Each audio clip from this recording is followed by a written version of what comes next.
Mateus 12:43 diz assim: quando o espírito imundo sai do homem, anda por lugares áridos, procurando repouso, porém não encontra.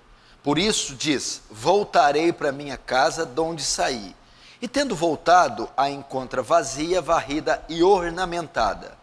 Verso 45, então vai e leva consigo outros 7 espíritos piores do que ele, e entrando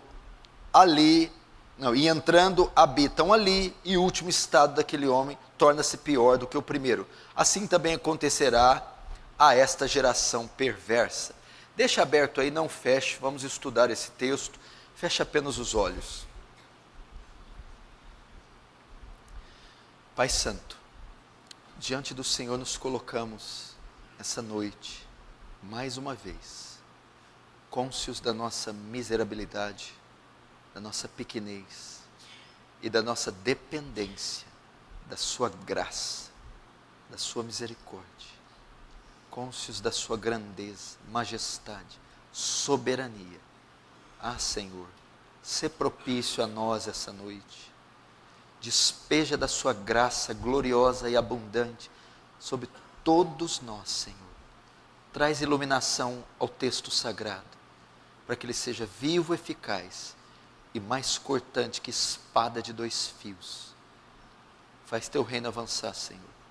Receba a glória para si e nos conforma à imagem do seu Filho, em nome de Jesus. Amém.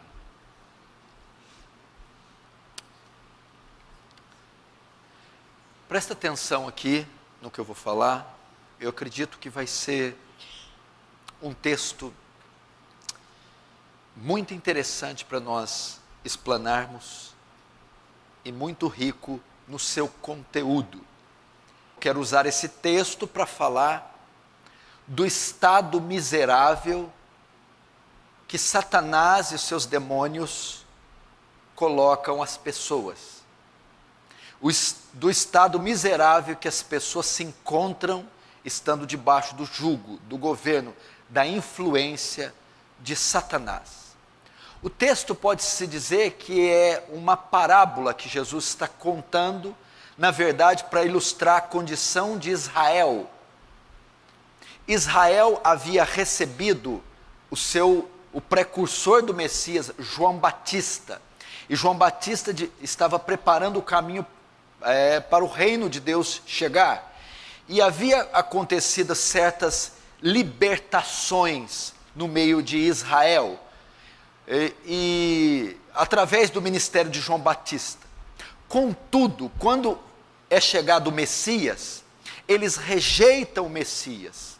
Então o estado de Israel se torna pior do que na sua condição pré-João Batista. Por isso ele usa essa imagem para mostrar. Veja só, vocês estavam como uma pessoa possessa de um demônio, num estado muito ruim, num estado degradante. Vem João Batista com a sua mensagem e de certa forma vocês a aceitam. É como se o demônio fosse expulso.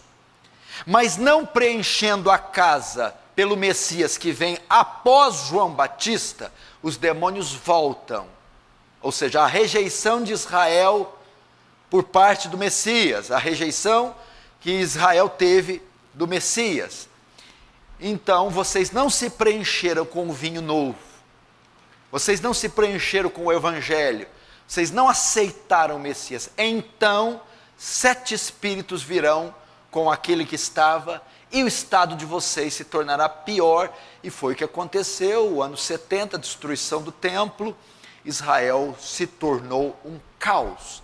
Mas nesta parábola, nessa história, Jesus também conta a condição de um homem possesso por espíritos malignos e a maneira correta de libertar esse homem de espíritos malignos. Então, de certa forma, eu falarei um pouco sobre possessão demoníaca e falarei do estado miserável que as pessoas se encontram por estar debaixo de uma ação maligna, do jugo, do governo e da influência de Satanás e dos seus demônios.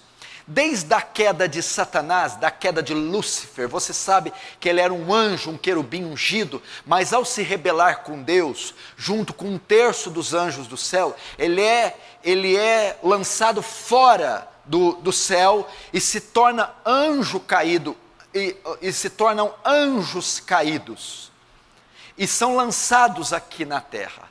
Após a queda de Adão e Eva, depois que Adão e Eva caem, esses anjos caídos agora têm permissão para atuar na vida dos homens. Então, desde a queda de Lúcifer, com a queda de Adão e Eva, Satanás e os demônios têm permissão para atuar entre os homens, entre as pessoas. E você vê essa atuação no Antigo Testamento, a influência de Satanás e os seus demônios sobre as pessoas. Já se via vestígios e passagens que apontavam para Satanás e a ação opressora sobre os demônios.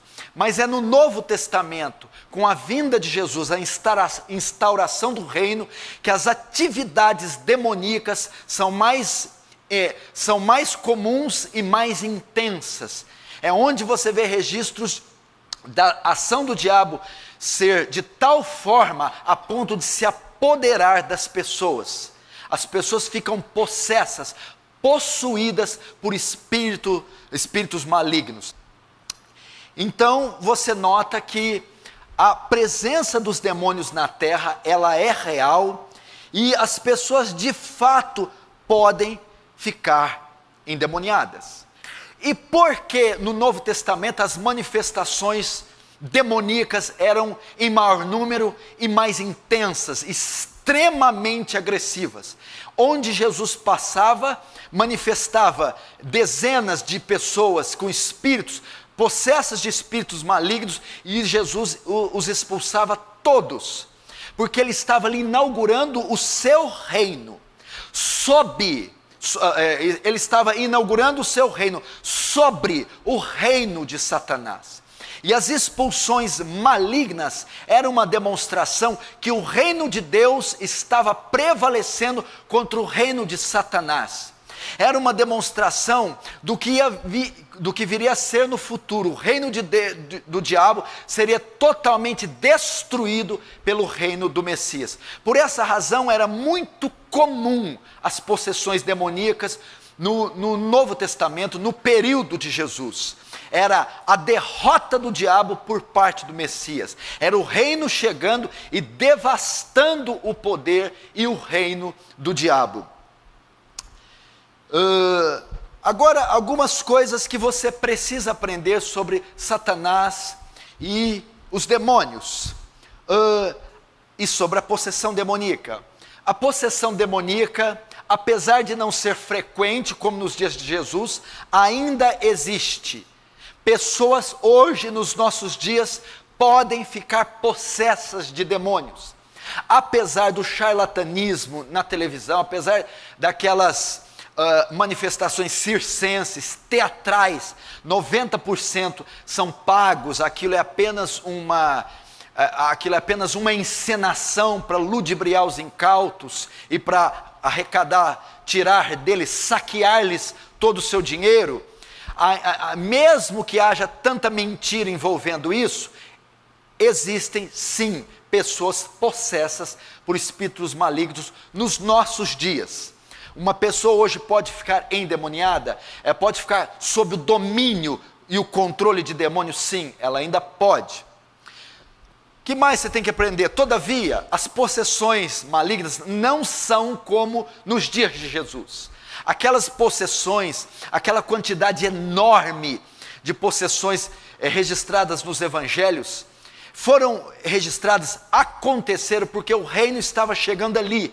Era a demonstração do poder de Jesus massacrando o poder do diabo. Então, não é com a mesma frequência e nem com a mesma intensidade que isso ocorre nos dias de hoje.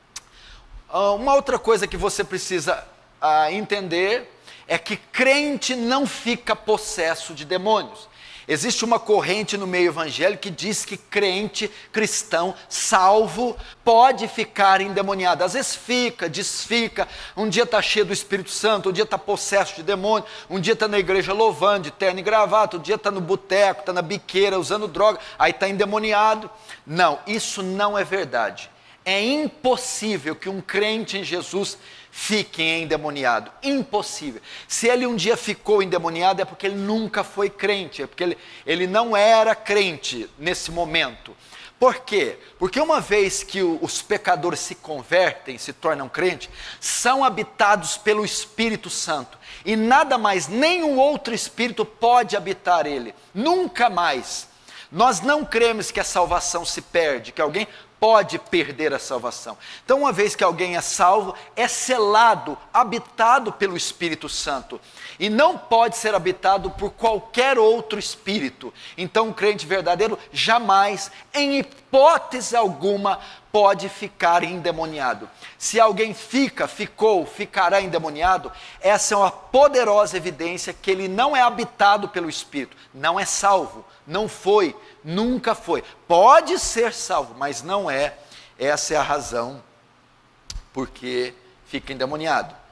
E a última coisa, a guisa de introdução que você precisa aprender, é que as pessoas possessas, as pessoas endemoniadas, podem ser libertas dos demônios, podem ser livres da possessão demoníaca. O demônio pode ser retirado, expulso dessas pessoas. O demônio habitando nela não é a palavra final. Agora vamos entrar no texto e vamos ver a ação dos demônios na vida das pessoas e vamos aprender com esse texto. Verso de número 43.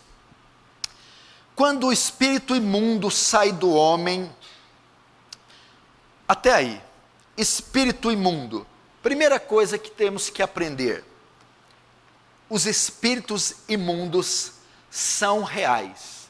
É uma palavra usada para demônios, anjos caídos.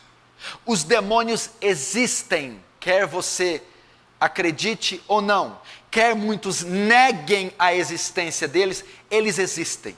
Satanás é real. Satanás não é uma emanação negativa, Satanás não é uma energia das trevas, Satanás é uma personalidade. Satanás é uma pessoa dotado de razão, dotado de vontade e dotado de emoções.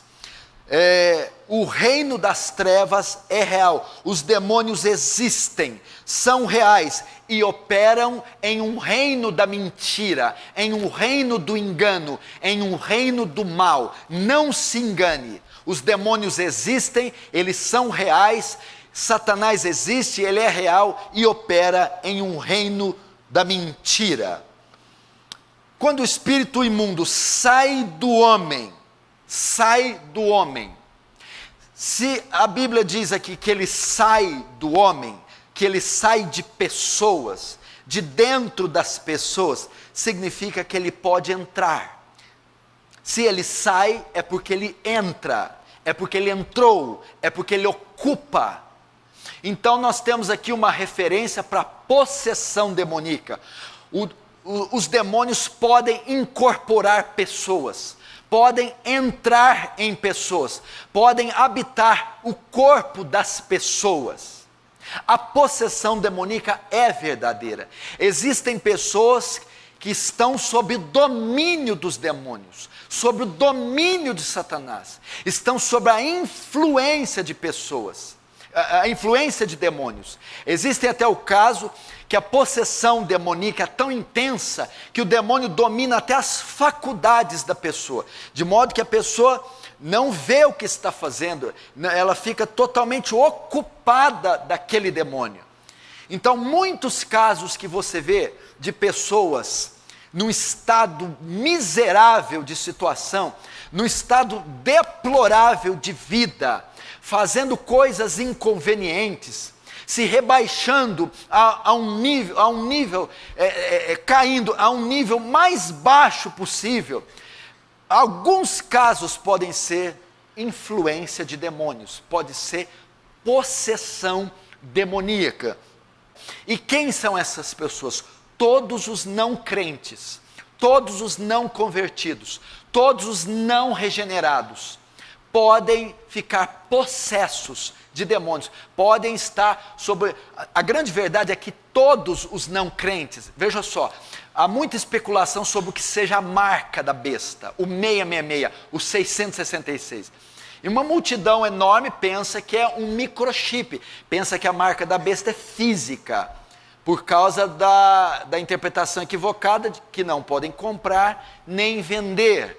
Então pensam que é um código, que é um sistema único de crédito. Então se a pessoa tem o chip, tem a marca, ela pode comprar, ela pode vender. Se ela não tem... Mas a exegese de Apocalipse 13, a marca, é Apocalipse 9. Porque a interpretação da marca da besta, a exegese, se interpreta à luz da marca dos salvos, dos santos. E qual é a marca dos salvos? Apocalipse 9 diz que a quinta trombeta vai soar, o abismo vai abrir a boca e os demônios vão atormentar todos aqueles que não têm o selo de Deus, que não têm a marca de Deus. Qual é a marca dos salvos? A marca de Deus? O Espírito Santo, o selo. Então a marca da besta também não é física. É o quê? O espírito do anticristo. É uma mente submetida ao sistema do diabo, ao sistema mundano, caído, ao espírito da besta. Mente e mão, atos. É atuar segundo o sistema.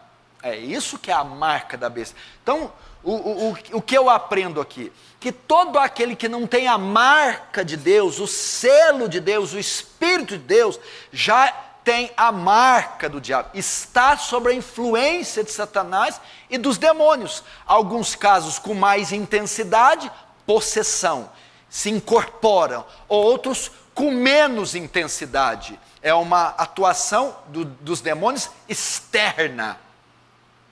Então você pode conhecer casos assim. Todos os que não estão em Cristo estão sob influência de Satanás. Uns menos, outros mais, até chegar ao ponto da incorporação, da possessão. Então, se ele sai, significa que ele entra. Demônios são reais e eles incorporam pessoas. Só que também o texto aponta para quê? Verso 43. Quando o espírito imundo sai do homem, ele também pode sair. Demônios que se apoderam em pessoas podem ser expulsos.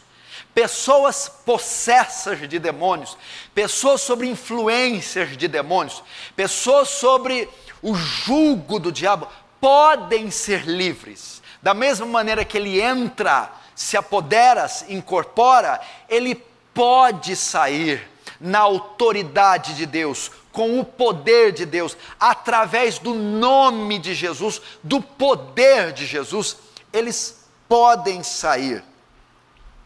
Como é comum vocês verem, vocês talvez já assistiram isso, já presenciaram pessoas possessas de demônios e viram, assistiram, contemplaram o demônio se retirar dela. Talvez vocês até já protagonizaram isso. Isso é bíblico, isso pode acontecer se você já assistiu e teve traços e evidências bíblicas que era de fato um demônio e uma possessão legítima. E você assistiu a pessoa recobrando os sentidos.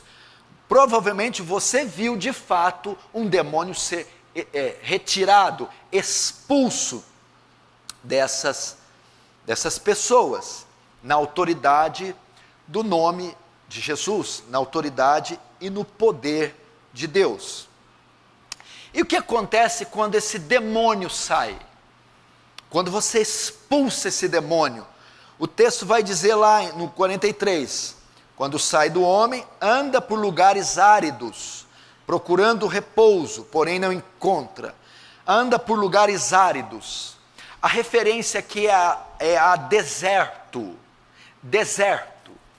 Quando o demônio, quando os demônios não estão no corpo das pessoas, eles estão em lugares áridos, eles procuram lugares desertos. O que seria a ideia de lugar deserto aqui? Lugares onde reinam o caos e a desordem. Se você notar em Apocalipse 18:2, o anjo grita assim: caiu a grande Babilônia e virou morada de demônios.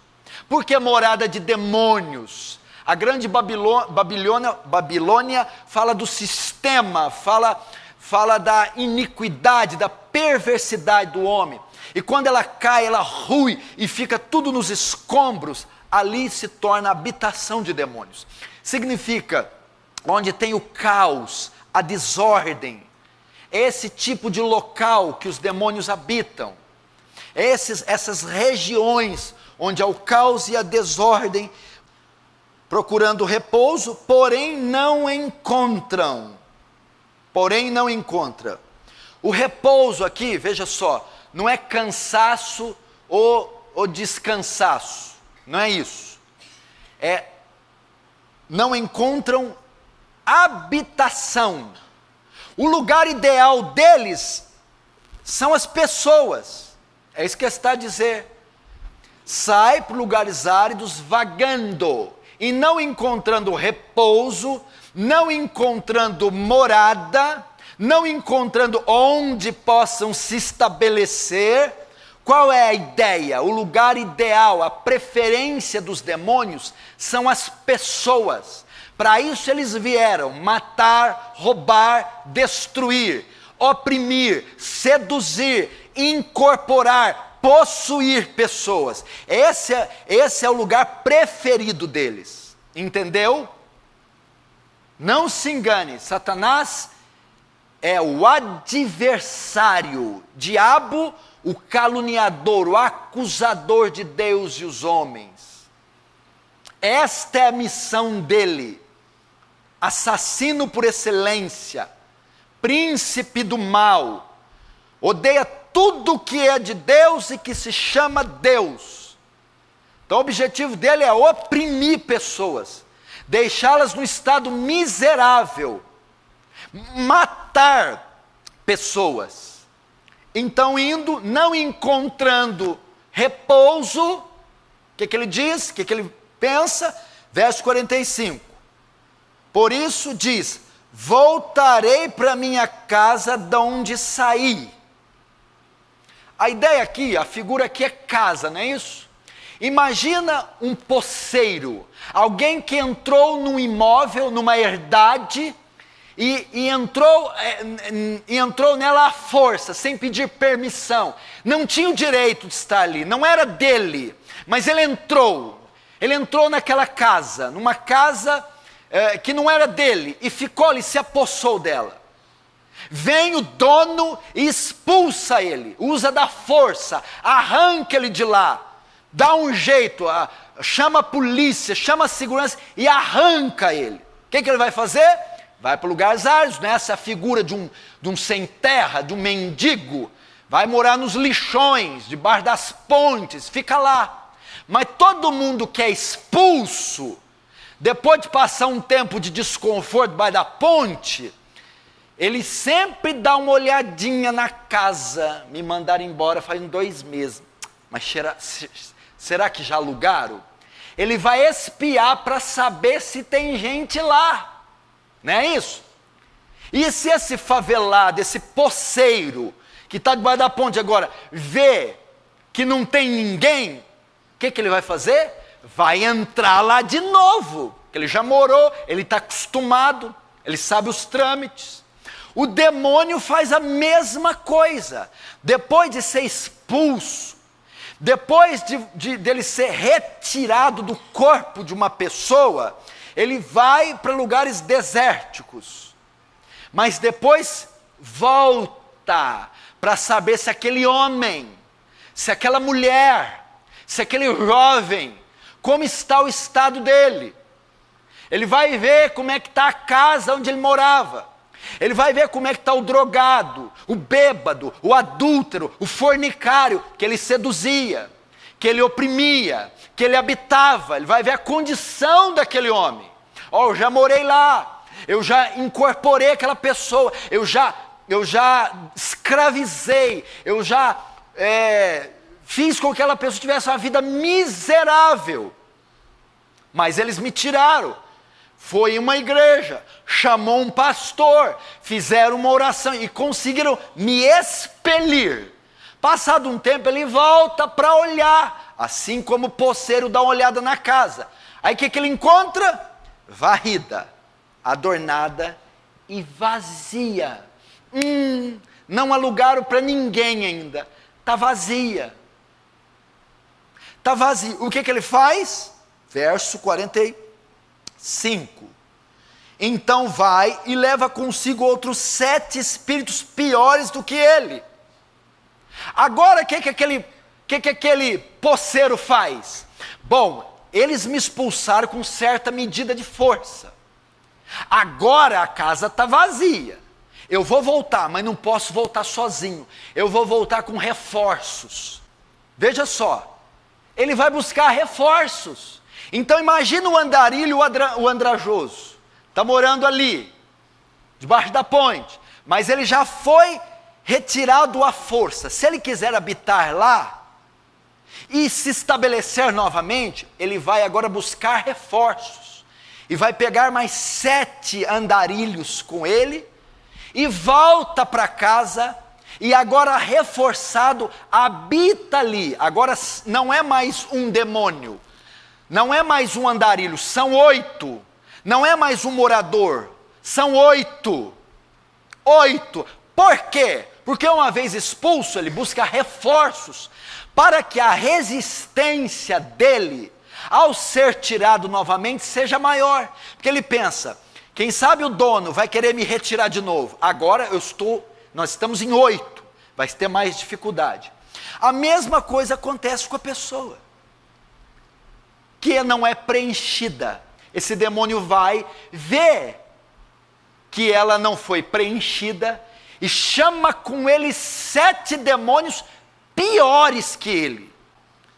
7 andrajosos superiores a eles. Ou seja, são 7 demônios superiores àquele demônio que ali habitava. Quantos estão entendendo? Diz amém. Verso 45. E entrando, habitam ali. Vão voltar a habitar aquele homem. Então o poceiro que foi expulso torna a habitar na casa da qual for expulso, com mais 7 convidados piores do que ele. O demônio que foi expulso do corpo daquela pessoa, agora torna a habitar ali com mais 7 convidados piores do que ele.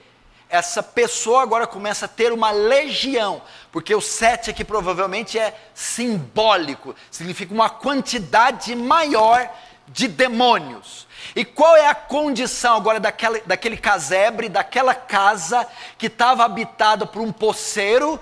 O verso 45 diz a última frase: e o último estado daquele homem torna-se pior do que o primeiro. Aquela casa fica sob uma situação pior. Ela está dominada, sitiada pelos poceiros. Está em todos os cômodos, tem gente morando, ela está dominada. Aquele homem agora está dominado pelos espíritos malignos. A vida dele está mais miserável do que era. A força que o oprime, que o escraviza, que o seduz, que o amarra, é mais poderosa agora do que antes. O que significa? O estado dessa pessoa vai ser mais miserável. Mais sofrimento. Mais dureza de coração. Não pense você que pessoas dominadas e possessas por demônios são só o estereótipo do filho do gadareno. Aquilo é uma maneira de manifestação física de um homem possesso, se corta com telhas. Então você pensa, eu não estou morando em cemitério nem babando, eu não estou endemoniado. Aquilo é uma maneira miserável de ser. Aquele homem tinha uma legião de demônios. Então o estado dele era miserável. Mas existem pessoas que o diabo se apodera e não se manifestam fisicamente. Por exemplo, a Bíblia diz que o diabo entrou em um dos apóstolos. Qual? Judas ficou babando, morou em cemitério. Estava possesso. Então pode ocorrer de pessoas possessas, cheias de influência, com 7 espíritos piores, mas que não há manifestação física. Pessoas que vivem vida de sofrimento, tormento, agonia. Pessoas que vivem uma tortura, um pesadelo infernal. Por quê? Porque às vezes os demônios até saíram delas em cultos, em orações fortes, ou tem rituais de exorcismos praticados pela Igreja Católica e pela Igreja Universal do Reino de Deus e pelos centros de macumba. Mas essa pessoa não foi preenchida.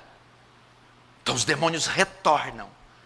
E o estado dela é miserável. Pode ser numa biqueira, numa cracolândia, de forma execrável, fisicamente espumando pela boca.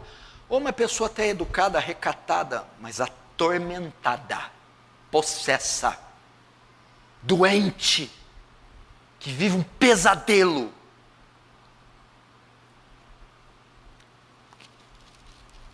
Ela pode estar possessa. Porque se ela não é salva, ela pode estar sob influência de demônio tranquilamente, facilmente, até dentro da igreja, participando de qualquer atividade. Se você está aqui, e você que me ouve, e você não é salvo, regenerado, não foi selado com o Espírito Santo, não tem a marca, o selo de Deus, há uma grande probabilidade de você ter o selo da besta, a marca da besta, e a influência direta ou indireta de Satanás, dos seus demônios. Agora, qual é a lição principal que eu quero mostrar aqui? Que é o grande erro e o grande equívoco das pessoas de hoje. O verso 43 diz: quando o espírito imundo sai do homem, as pessoas podem ser libertas. Pode acontecer expulsão demoníaca. Elas podem ter alívio, como o rei Saul tinha alívio quando Davi tangia a harpa. Elas podem, em alguns desses centros evangélicos, irem possessas e saírem de lá sem o demônio. Isto é o mal da igreja contemporânea, porque ela fez rituais de exorcismo, batalha espiritual, quebras de maldição, e proporcionou até certo alívio imediato e momentâneo aos cristãos. Então pode acontecer. Só que a Bíblia diz assim, que o espírito maligno sai, porque alguém o expulsou, ordenou sua saída. Mas o que acontece? Ele volta da onde saiu e vê que a casa está vazia, desocupada. Não foi preenchida. Então ele retorna. Primeiro eu aprendo 2 coisas aqui. Muitas pessoas só querem ter o alívio da dor. Porque demônio, seja no ímpio ou no justo, no bom ou no mal, no assassino, no facínora, ou na senhorazinha que faz crochê, todos eles querem viver livre do sofrimento, e demônios atuando neles, eles causam pelo menos 3 coisas. Primeiro, eles causam sofrimento. Apocalipse capítulo 9 diz que eles atormentam os homens. Então demônios trazem sofrimento, tormento. Segundo, demônios causam doenças.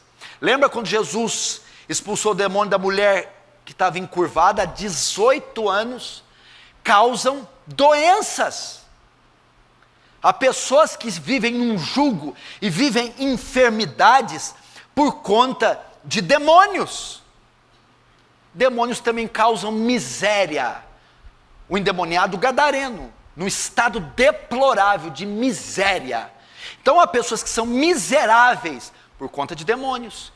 Tormentos e sofrimento, por conta de demônios. E até enfermidades. E o que acontece? Elas querem ser livres apenas da dor, livres da enfermidade, livres do sofrimento, querem ser livres da miséria. Então procuram as igrejas, ou pastores, ou Deus, ou as escrituras, ou oram, apenas para o demônio sair. Mas elas não se preenchem. Significa, não querem compromisso.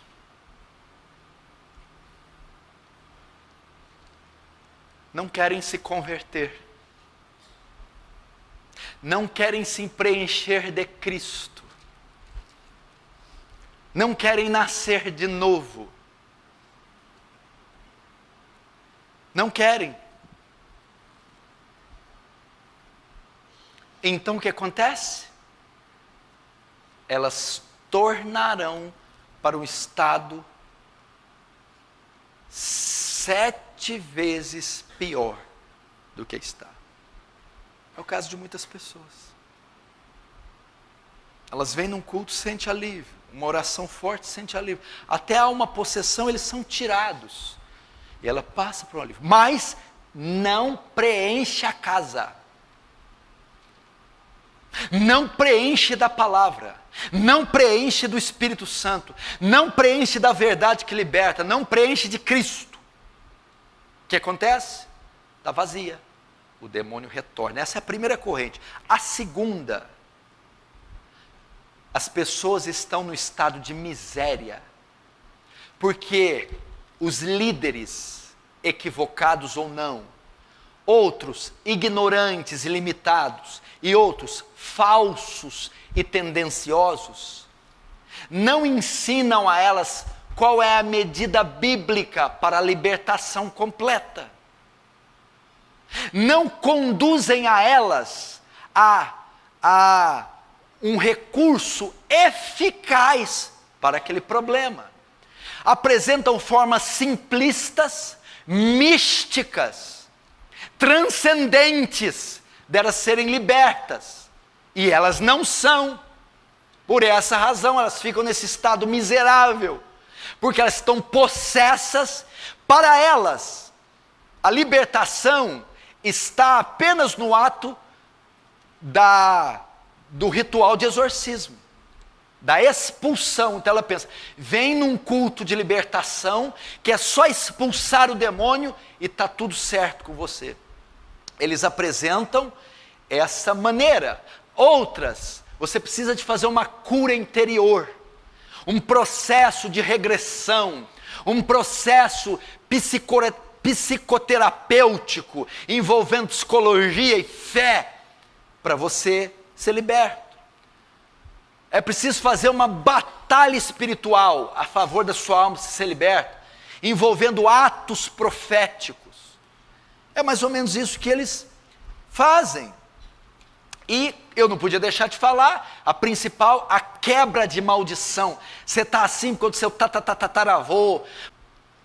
Então apresentam essas formas. Atos proféticos, cura interior, batalha espiritual, quebra de maldição,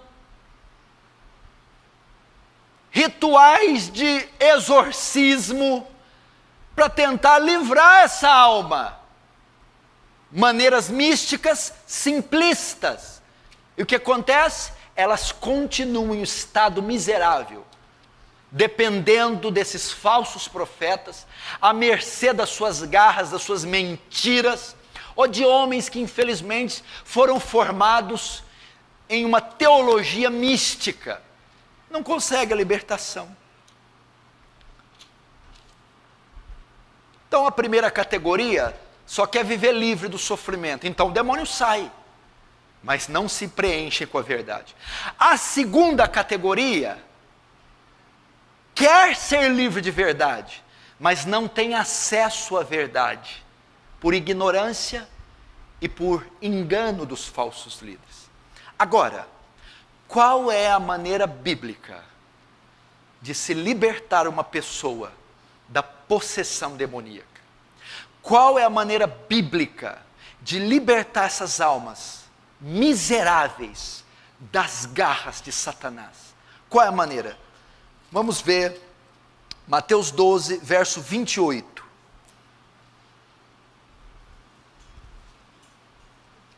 Mateus 12, 28. Jesus dizendo: se porém eu expulso demônios pelo Espírito de Deus, certamente é chegado o reino de Deus sobre vós. 29. Ou como pode alguém entrar na casa do valente e roubar-lhe os bens sem primeiro amarrá-lo?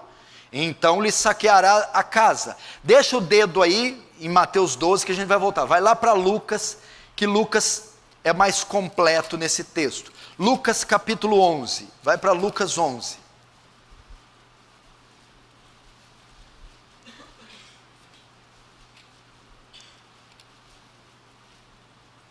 Lucas 11, verso 21. Quando o valente bem armado guarda a sua própria casa, presta atenção na palavra valente e casa, ficam em segurança todos os seus bens. Sobrevindo, porém, um valente, um mais valente que ele, vence-o e tira-lhe a armadura em que confiava e lhes divide os despojos. Até aí, agora volta para Lucas, Mateus 11. Volta para Mateus 11, 43. O que Jesus está dizendo aqui? Presta atenção. Qual a maneira, Lucas, de libertar aquela pessoa? Ele se apoderou da casa, o poceiro. Ele é forte, ele domina. Tem que mandar um mais valente que ele. Você tem que fazer o quê? Não é contratar só a segurança para tirar a pessoa.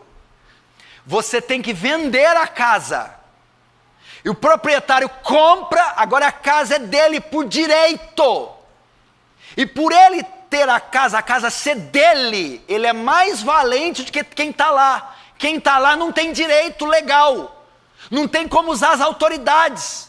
Quem é dono da casa tem direito legal e pode acionar as autoridades, é mais valente. Então ele entra e expulsa o valente. Não para deixar lá vazia, agora é dele, ele vai habitar lá.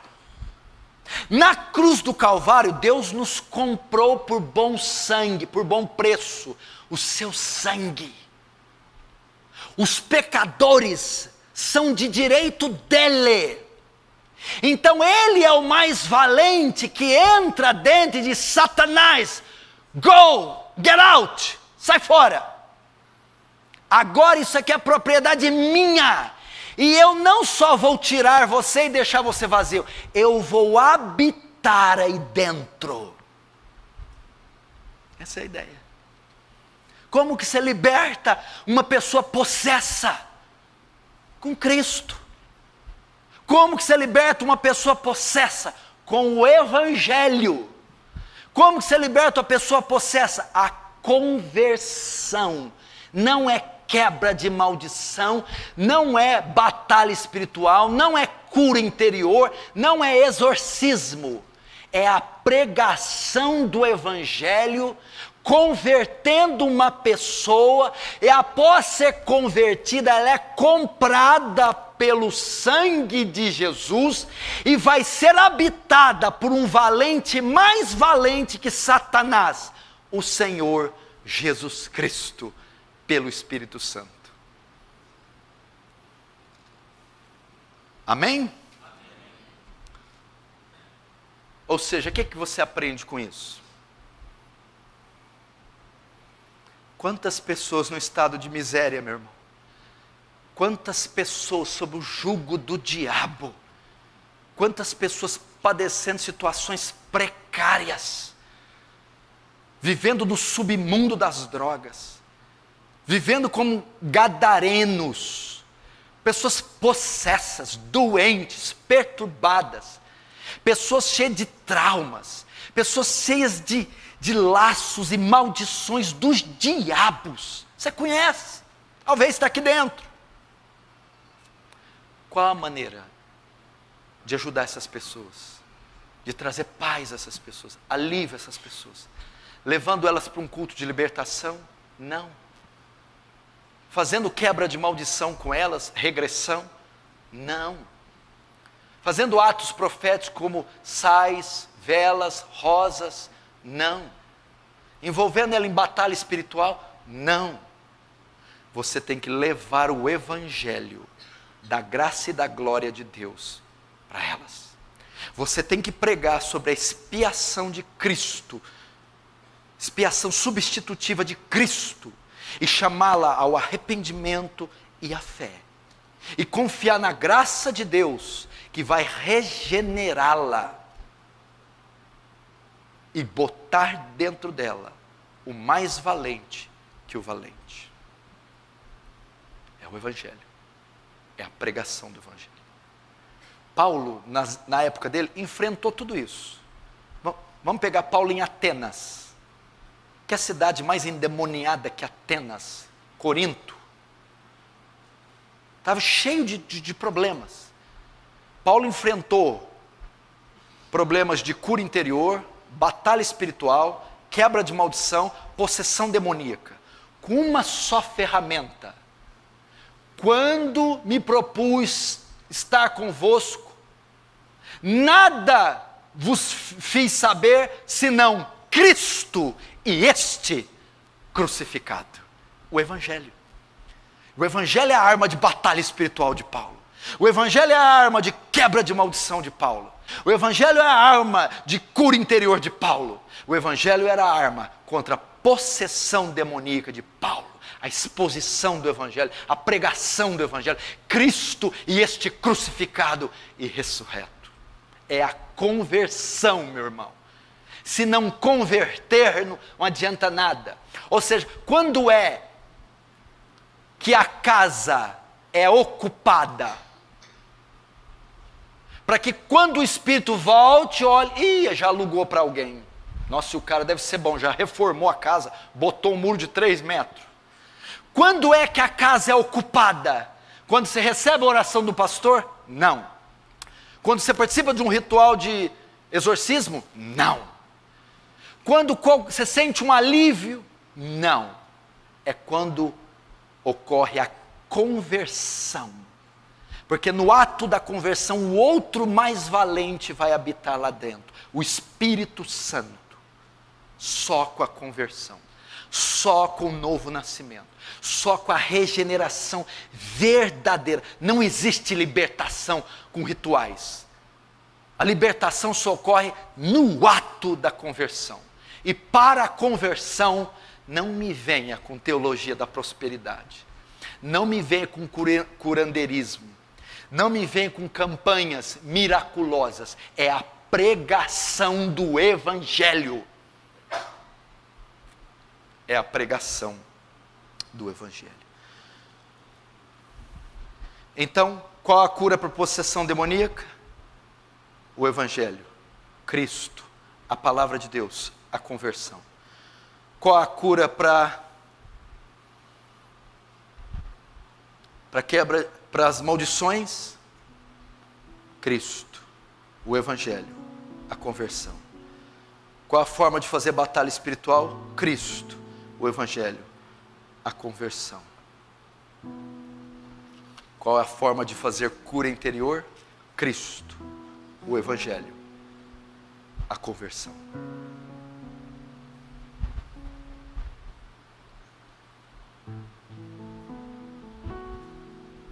Quer examinar a sua vida hoje?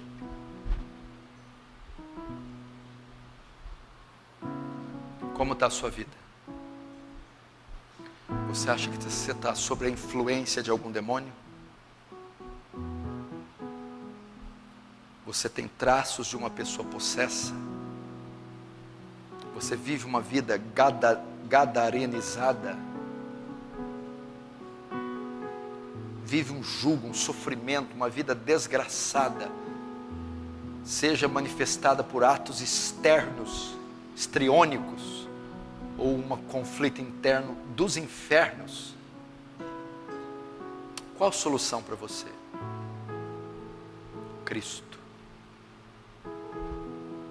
o valente, mais valente, tem que habitar dentro de você, tem que entrar aí e amarrar o valente, o demônio, e despojá-lo. expulsá-lo daí, e então habitar aí. Você não tem certeza da sua salvação? Da sua regeneração? Eu não estou perguntando a certeza do batismo, de ter dons, de ter cargo, de estar 58 anos na igreja. Não. A certeza que você passou da morte para a vida, é regenerado, nasceu de novo, que o Espírito de Deus habita em você. Pastor, eu não tenho certeza.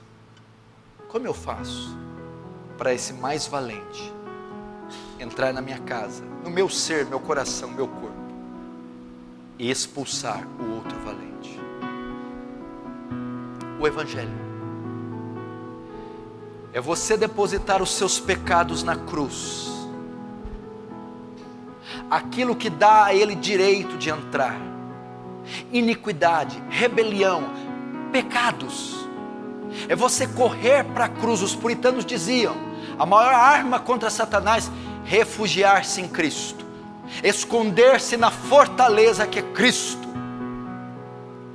Naquele madeiro a maldição é cancelada, naquele madeiro Satanás é derrotado, naquele madeiro a cura interior é garantida,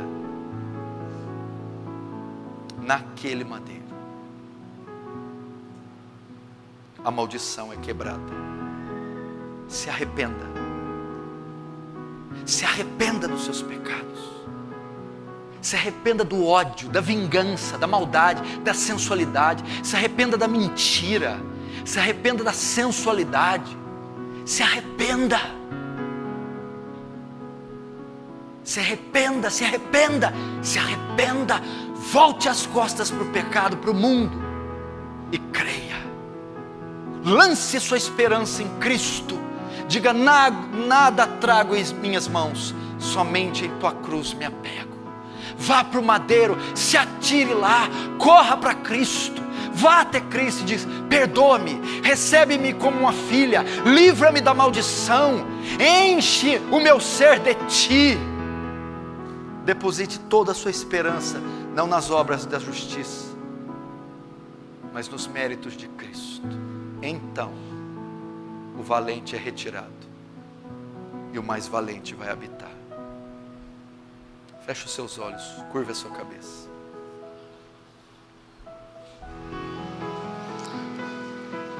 Se você se sente nesse caso, você vai orar dizendo: Senhor, eu me identifiquei com isso, eu tenho esses sintomas, mas eu quero pedir para o Senhor habitar em mim. Eu não quero só viver livre do sofrimento, da dor. Eu quero preencher a minha casa. Eu quero ser habitado por Ti. Eu quero me converter de verdade, nascer de novo, ser ocupado pelo mais valente do que o valente, o Espírito de Cristo, o Espírito Santo, que traz alívio à minha alma, alegria de viver, prazer de viver. Eu não quero mais ser influenciado pelas ações, possessões, maldições de Satanás.